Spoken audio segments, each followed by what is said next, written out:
একদিন ভোরবেলা নীলা বাগানে হাঁটতে হাঁটতে হঠাৎ দেখতে পেল একটি সাদা পাখি, যেন সারা গায়ে আলো ঝালমল করছে। পাখিটা ছিল খুব শান্ত, চোখে ছিল অপার মায়া। নীলা তাকে বলল, তুমি কে? পাখিটি মানুষের ভাষায় উত্তর দিল, আমি সুখ পাখি। যে আমাকে ভালোবাসে আমি তার হৃদয়ে সুখ বুনে দিই। নীলা হাসল, কিন্তু বলল, আমার তো তেমন কিছু নেই, শুধু একাকিত্ব আর ছোট ছোট স্বপ্ন। সুখ পাখি বলল, তাই তো আমি এসেছি তোমার স্বপ্নে রং দিতে।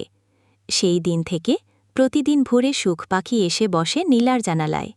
সে গল্প শুনে, ছবি আঁকে, কবিতা লেখে। একদিন পাখিটি বলল, তুমি এখন নিজের মধ্যে সুখ খুঁজে পেতে শিখেছ, এবার আমি চলে যাই।